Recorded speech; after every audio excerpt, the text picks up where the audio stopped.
Good afternoon, everyone. Hope you're having a good Tuesday here. We got the team list for round 15 to go through, and interesting faces on here with Feeder, the interesting one, obviously being out. So that's massive news to kick things off. His David Feeder is out. Looks like he's suffering some prolonged or delayed concussion symptoms. So very, very crazy how that's worked out. So he played Origin on Wednesday night. He then does back up, played limited minutes for Titans. Obviously, they had him on the bench, but he's then displayed some symptoms following that. So he definitely didn't cop a knock on the game for the Titans. It was just prolonged and delayed symptoms, I should say. Sorry, from the Origin one. So he is out, and that is just absolutely massive blow. 31 of the top 100 teams own him, and in a week where if you held through last week, you are holding 100% here for this big score in round 15, and he is out to go along with Cleary and a bunch of other players here. So let's get straight into these team lists with the Hammer being back, and then Bird's an interesting one. He's been named on the reserve, so the news that we got from him saying that he's going to be out for 3 weeks, they were saying, and obviously out this week, and then they have a bye next week, come back in round 17. He's now,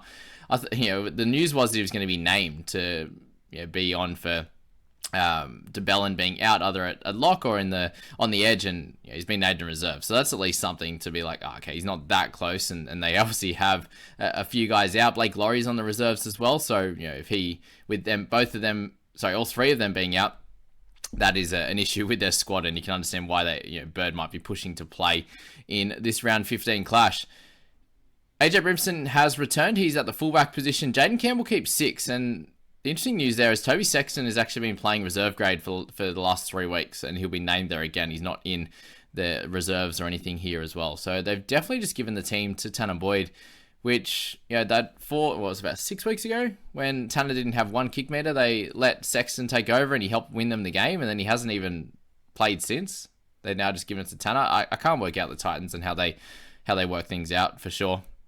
Brimson is back. Let's not look at him as an option. Cleese Haas comes in to start for Fafita. Not someone I think you want to be looking at this point because of Fafita being back. And yes, he's cheap, but they have the bye next week as well. So mainly all of these Titan guys, like I spoke about in that previous video, the impact of the next 3 rounds one. Melford Waker, Tanner Boyd, probably the only guys you should look at this point. And then Fafita after Origin is the one to look at. Look at Tigers. Buller, obviously the king. Tommy Talau sitting there. I wouldn't be looking to trade him in, guys. For anyone who has asked me, don't do that. Starfatoa, obviously a solid one in the centre and the wing fullback, but is very much priced up at the moment. Isaiah Pupley and Bateman are the 2 guys you want to be looking at. They've both been named. Nothing really changes for the Tigers at this point.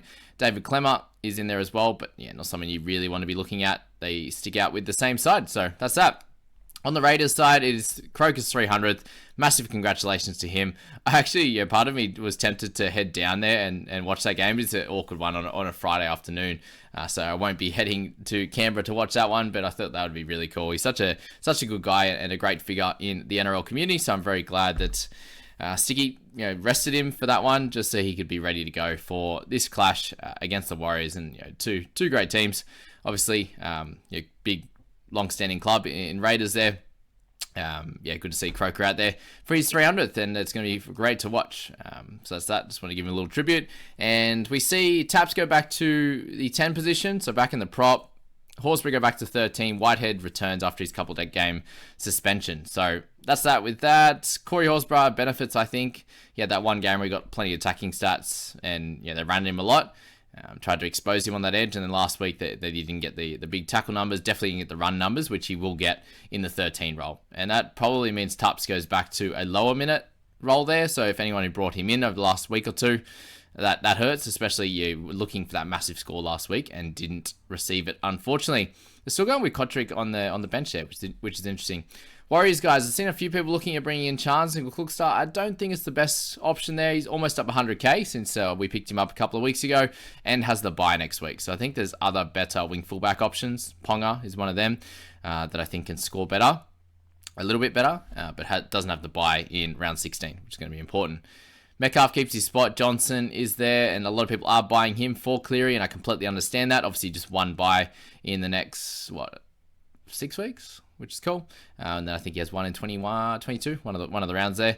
Haven't got those ones sorted yet. I'm set all the way to round 20, and then after that, when there's that, 7 teams have their bye, I haven't worked that one out as much yet. Adam Finnell-Blake, obviously a clear good option, but the bye next week hurts him as well as Tohu Harris, and he does seem like he's carrying that knee through each and every game. He still gets through big minutes, and if this is a close one, he will be getting to 80 again, which is what we want. A close game in this one.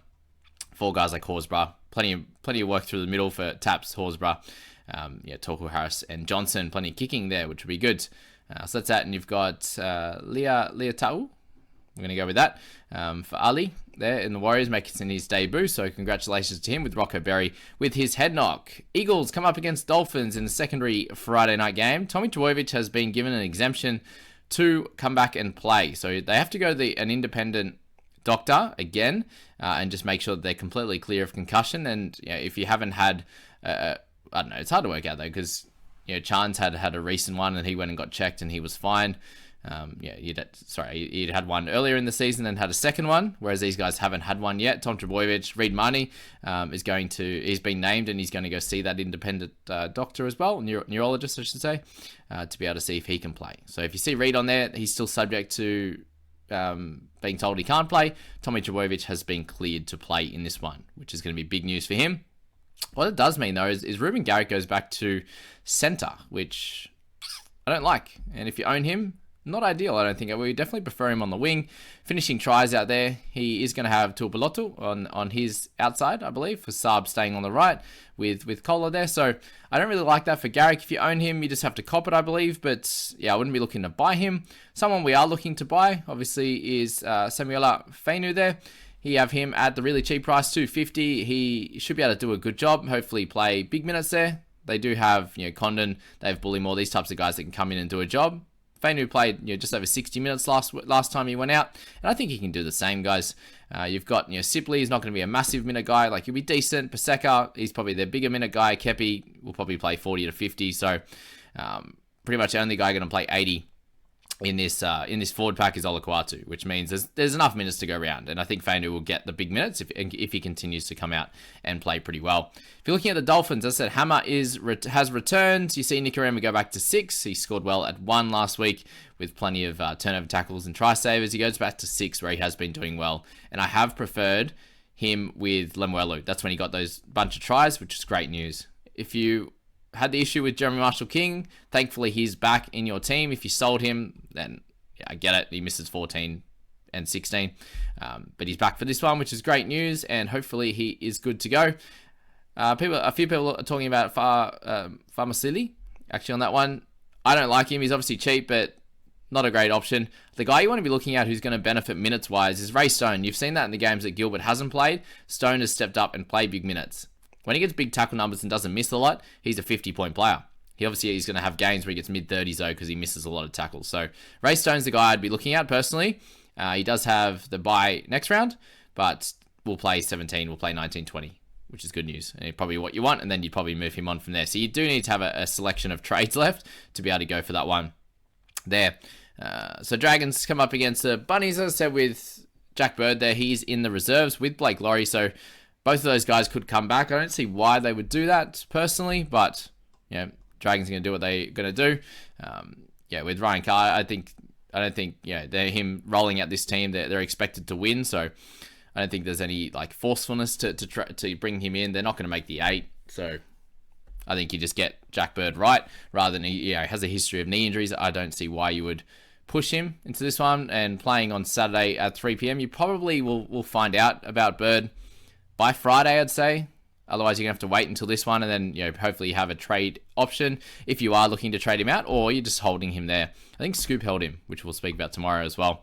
But yeah, that's the main thing with the Dragons. Murdoch Masila looks like he's going to start in the middle. He played a fair bit of middle last week as well. So if that's the case with Blake Laurie and Bird not playing, this will be how they line up. If one of them comes back, I think Murdoch Masila goes back to the bench. So I wouldn't be looking to play him, but if he's part of your 17 because you just have to and you have all the injuries and issues, then you deal with it. But just be aware that those two guys are waiting in the wings. And you got the Bunnies. So Taff keeps his spot. Latrell out one more week. Cam Murray not named as well.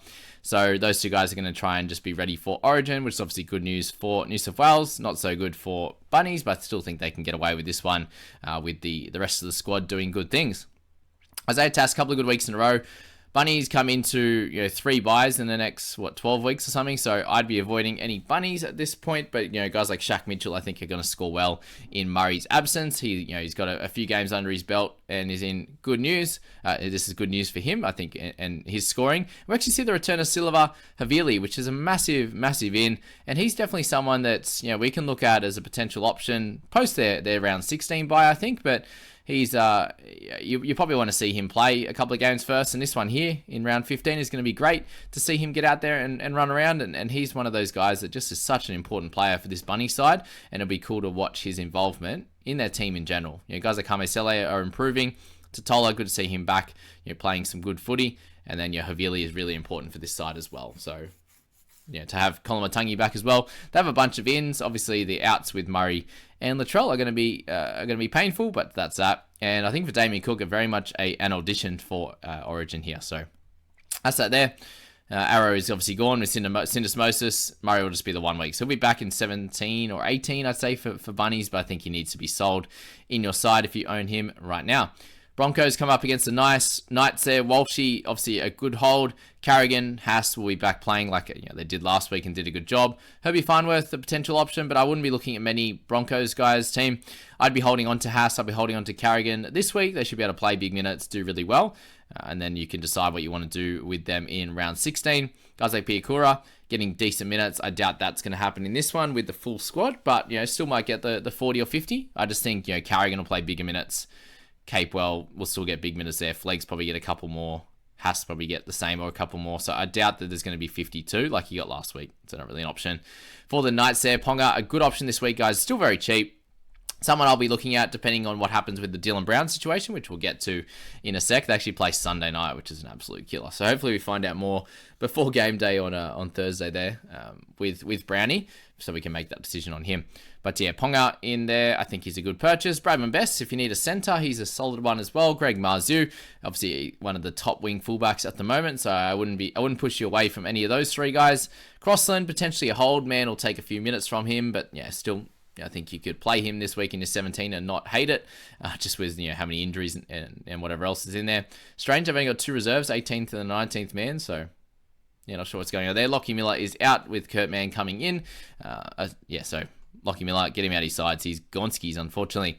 Roosters come up against Panthers. I am worried about Tedesco in this one. This is when he scored really low, but that was the Nathan Cleary Panthers, so it is a different game, and hopefully Teddy can go well again, and then I'll decide what I do with him, and you should decide what you're going to do with him in round 16. Daniel Tupou comes back, and that just gives Joey Manu another chance at 6. I was worried that he would come into the centres. Tupou could come in for Allen. Manu would go there. Hutchison would come in, but they haven't gone that way.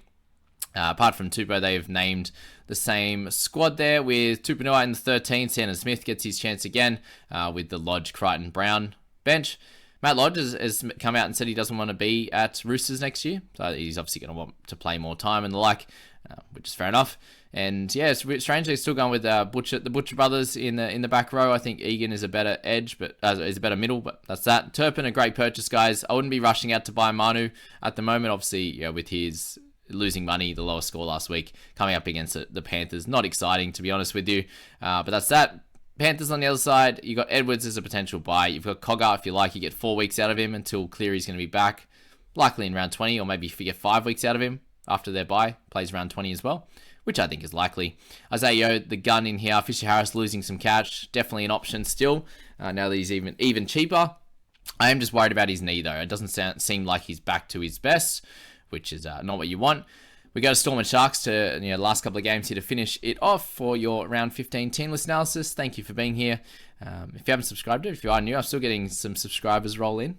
Welcome. I appreciate all you for being here. Okay, Meany. We've spoken to him a little bit. The 44, all the tries, assists. He's okay. Leoro and Katoa holds, not buys. I don't think anyone's a buy in that team at the moment. Sharkies, on the other hand, we have Ramian, who is definitely a guy that could come in and get some gains for you. I definitely prefer him to Billy Smith, and as half of me or part of me wants to trade Billy Smith to Ramian, to be honest, in that centre position. In the forwards, we see Cam McInnes return, but not really going to be an option. Doesn't really change anything for the forwards. There's no one really of note apart from Nikora or Wilton that you could look to bring in. I think you'd bring in Nikora before you would bring in Wilton. Just even though he's more expensive, I think that's more important as a trade-in. Connor Tracy still doesn't get his chance, and Trindle's still on the bench as well.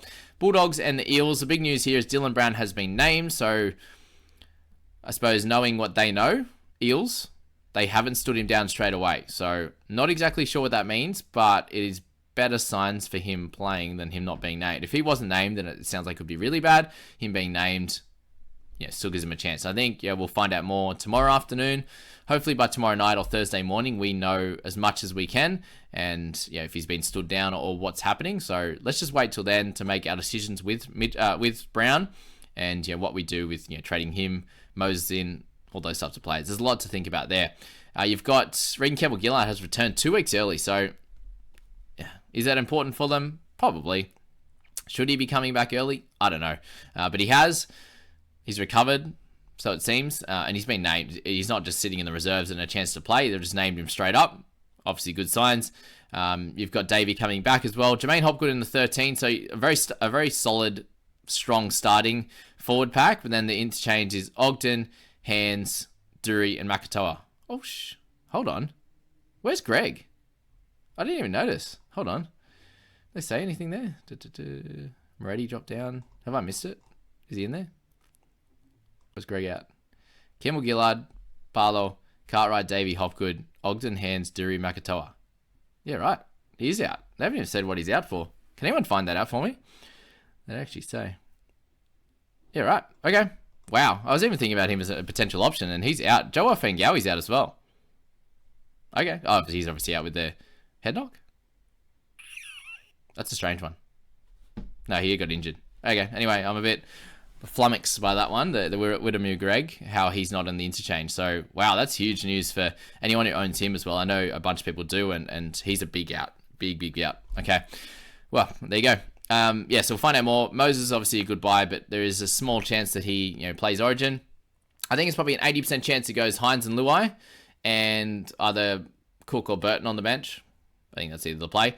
80% chance of that. Then there's a chance they go Reynolds and Cody. There's a chance they go Hines and Moses. Luai and Moses.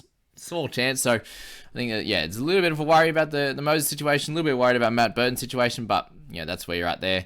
On the dog side. So Harrison Edwards gets start at 13. Corey Waddell back to the bench. So Edwards is playing big minutes anyway. I don't think it changes too much. He seems to be the first one off the bench and plays the rest of the game. So that I don't think that changes things. Preston, a great hold. Buy if you want. I know he only misses the one more game in the next sort of period. Ockenbaugh keeps his spot, so good news if you bought him. I wouldn't look to buy him now, but he's a fine guy to have. Half a purchase if you like, and if you want a wing fullback, you got 36 last week and he didn't play very good. No attacking stats, a bunch of negatives, so that's that. Garaz is back. Alamoti's still there. Oloapu's still there.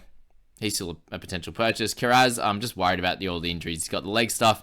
He's got the elbow now. It's a lot going on for someone you want to be tackle busting, making line breaks, scoring tries. I think that's a big red flag. So that's that. Curtis Morin still on the bench, guys, if you're looking at him. And Rajab there is in there as well. Kyle Flanagan, it sounds like he will be the backup hooker. If Reed goes down and isn't named in the end, I think apparently Flanagan's been playing hooker of recent time, making big tackles and setting up tries. So that's pretty cool if he could turn his career around and become more of a hooking option. A lot of halves have done it in the past. So you see how good Hunt is. You see what Billy Walters is doing at the Broncos, doing a great job. There's a lot of guys that have done that and have done really well. So very exciting for him. Congrats. But that's that. That's the team list video. I actually didn't, when I first went through this, I didn't notice the Greg one, and I was like, hold on, I'm gonna be on the video here and being like, dude, he's on the bench. He's there. What are you talking about? But he's not. So that's that, guys. Wish you all the best of luck heading into this week. We'll see you tomorrow with Scoop.